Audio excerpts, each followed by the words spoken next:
पाहणार आहोत Iran Israel संघर्षासंदर्भातली एक महत्त्वाची बातमी। इराण इस्रायल संघर्ष 5व्या दिवशीही सुरू झाला आहे। शुक्रवारपासून इस्रायलनं इराणवर टिच्चून हल्ले केलेले आहेत। या हल्ल्यांमध्ये इराणच्या आण्विक प्रकल्प आणि लष्करी तळांबरोबरच इस्रायलच्या टार्गेटवर आहेत ते इराणी वरिष्ठ पदाधिकारी आणि इराणचे पहिल्या फळीतले नेते। आतापर्यंत इराणच्या प्रमुख पदांवरील व्यक्तींना ठार केल्याचा दावा इस्रायलनं केलाय आणि अशातच 5व्या दिवशी आणखी एक मुख्य मोहरा इस्रायलनं टिपलाय। इराणी लष्कराचे चीफ ऑफ स्टाफ म्हणून नुकतीच नियुक्त झालेल्या अली शादमनींचा खात्मा केल्याचा दावा इस्रायलनं केलाय। पाहूया आतापर्यंत इराणनं कोणकोणते नेते गमावलेत, इस्रायलच्या दाव्यात किती तथ्य आहे आणि यापुढे इस्रायलच्या टार्गेटवर आणखी कोण कोण आहेत ते।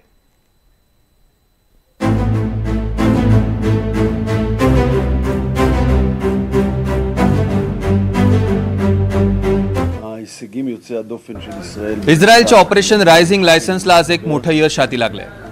सकाळी आपल्या सैन्यानं Iranian war chief of staff Ali Shadmani यांचा खात्मा केला। त्यांच्या आधीच्या चीफ ऑफ स्टाफनं सुरुवातीच्याच ऑपरेशन दरम्यान ठार केल्यानंतर अली शादमनींना ठार करण्यात आले। आता त्यांची जागा कोण घेणार आहे आम्हाला माहिती नाही, मात्र जे कोणी ती जागा घेईल त्यांनी येणाऱ्या परिणामांसाठी तयार राहावं असं आम्ही म्हणतो। इराण इस्रायलच्या 5व्या दिवशी इस्रायली परराष्ट्र मंत्र्यांनी इस्रायली मोहिमेत मोठं यश मिळाल्याचा दावा केलाय। इराणियन चीफ ऑफ स्टाफ अली शादमनी यांना ठार करण्यात आल्याचा दावा इस्रायलनं केलाय। अली शादमनी यांची नुकतीच या पदावर नियुक्ती करण्यात आली होती। इस्रायलनं संघर्ष सुरू होताच पहिल्या 2 दिवसांत इराणचे प्रमुख चेहरे टिपले होते। त्यानंतर त्यांच्या जागी इराणनं पुढच्या फळीतील नेत्यांची अधिकाऱ्यांची नियुक्ती केली। मात्र आता त्यातील अली शादमनी यांचाही हल्ल्यात मृत्यू झालाय। थोडक्यात युद्ध सुरू झाल्यापासून गेल्या 5 दिवसात इस्रायलनं 2 इराणी चीफ ऑफ स्टाफना कंठस्नान घातलंय। अली शादमनी हे इराणचे सर्वोच्च नेते अयातुल्ला अली खामनेई यांचे निकटवर्तीय मानले जातात। अली शादमनी हे इराणी लष्कराचे चीफ ऑफ स्टाफ होते। अलीकडेच त्यांची या पदावर नियुक्ती झाली होती। अयातुल्ला अली खामनेई यांचे ते निकटवर्तीय मानले जातात। शादमनी खामनेईंचे सैन्य सल्लागारही होते। शादमनी यांच्याकडे इराणी लष्कराचा इमर्जन्सी कमांड होता। खातम अल अनबिया या मुख्यालयाचे ते कमांडर होते। इस्लामिक रेव्होल्युशनरी गार्ड कॉर्प्स आणि इराणी सैन्याचेही ते प्रमुख होते। अली शादमनी यांचा मृत्यू सध्याच्या युद्धजन्य स्थितीत इराणी सैन्यासाठी मोठा झटका मानला जातोय, कारण युद्धनीती ठरवण्यात अली शादमनी यांचा मोठा सहभाग होता।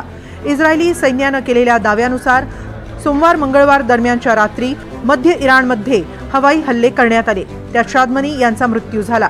इस्रायली सैन्याला मिळालेल्या गुप्त माहितीच्या आधारे ही कारवाई करण्यात आली।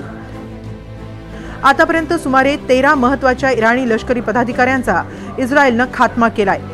त्यापैकी काहींची ओळख इस्रायलनं ट्विट करून जाहीर केली आहे। मोहम्मद हसन बाघेरी 2016 पासून इराणचे चीफ ऑफ स्टाफ होते। पहिल्याच इस्रायली हल्ल्यात त्यांचा मृत्यू झाला। इराणचे ते सर्वोच्च लष्करी अधिकारी होते। खामनेई यांच्यानंतर दुसऱ्या क्रमांकाचे सर्वोच्च नेते होते। इराणी सैन्य आणि निमलष्करी दलाचे समन्वयक होते। इराणी सैन्याची रणनीती आखण्यात त्यांचा मोठा सहभाग होता। हुसेन सलामी इस्लामिक रेव्होल्युशनरी गार्ड कॉर्प्सचे प्रमुख होते। खामनेई यांचे निकटवर्तीय मानले जायचे। इस्रायल अमेरिकेचे कट्टर विरोधक आणि वैरी होते। 1980-88 मध्ये इराण इराक युद्धात ते सैनिक होते। IRGCचे सदस्य होते। नंतर 9 वर्ष उपप्रमुख राहिले। 2019 मध्ये प्रमुख पद स्वीकारलं। गुलाम अली रशीद इराणी सैन्याचे उपप्रमुख, IRGCच्या खातम अल अबनिया मुख्यालयाचे प्रमुख, सैन्याच्या संयुक्त कारवाईचे समन्वयक।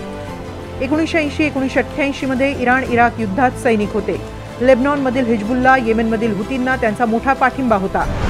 अली हाजी जादेह IRGCच्या एरोस्पेस दलाचे प्रमुख। एप्रिल 2024 मधील इस्रायलवरील मिसाईल हल्ल्याचं त्यांनी नेतृत्व केलं। इराणी मिसाईल कार्यक्रमाचंही नेतृत्व केलं। मोहम्मद काझमी IRGCच्या गुप्तचर यंत्रणेचे प्रमुख। 15 जूनच्या इस्रायली हल्ल्यात त्यांचा मृत्यू झाला। इस्रायली पंतप्रधान नेतान्याहू यांनी त्यांच्या मृत्यूची घोषणा केली, त्यानंतर तेहराननंही पुष्टी केली। या व्यतिरिक्त अनेक ब्रिगेडियर जनरल पदावरील वरिष्ठ अधिकारीही इस्रायली हल्ल्यात मारले गेले। यात मोहसेन बागरी, दाऊद शेकियान, मोहम्मद बाघेर ताहिरपूर, मंसूर सफारपूर, मसूद तय्यब, खुसरो हसानी, मोहम्मद जाफरी आणि जावेद जरसारा यांचा समावेश आहे। या व्यतिरिक्त इस्रायली हल्ल्यात इराणचे प्रमुख अणुशास्त्रज्ञही ठार झाले। यातील फरायद्दीन अब्बासी या प्रमुख शास्त्रज्ञांचा समावेश आहे। ते इराणच्या अणु ऊर्जा संस्थेचे प्रमुख होते। दरम्यान इराणचे प्रमुख पदाधिकारी टिपले जात असल्यानं आता इराणनं सर्व वरिष्ठ पदाधिकारी आणि नेत्यांसाठी काही सूचना जारी केल्या आहेत। इराणमध्ये इस्रायली गुप्तचर यंत्रणा मोसादचं मोठं जाळं असल्याचा संशय आहे। मोसादच्या माहितीच्या आधारे या नेत्यांची ठिकाणं इस्रायली सैन्यापर्यंत पोहोचवली जातात आणि इस्रायली हवाई दल या ठिकाणांना लक्ष्य करत असल्याचं इराणच्या लक्षात आलंय। इस्रायलनं हल्ले सुरू करण्यापूर्वीच काही महत्त्वाच्या पदाधिकाऱ्यांसह शास्त्रज्ञांची लोकेशन्स हेरून ठेवली होती, त्यामुळे त्यांना लक्ष्य करणं इस्रायलला शक्य झालं। त्यामुळेच वरिष्ठ नेते आणि पदाधिकारी यांनी तात्काळ स्मार्टफोनचा वापर टाळावा असा फतवाच इराणनं काढलाय। या फोनच्या आधारे या नेत्यांचे लोकेशन्स ट्रेस करणं मोसादला शक्य होतंय असा संशय इराणला आहे। या व्यतिरिक्त या नेत्यांच्या हालचाली देखील मर्यादित करण्याचा सल्ला देण्यात आलाय।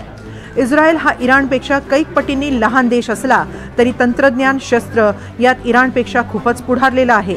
त्यामुळे तंत्रज्ञानाच्या आधारावर इस्रायल इराणचे नेते मुख्य ठिकाणं नेमकी हेरून लक्ष्य करतोय।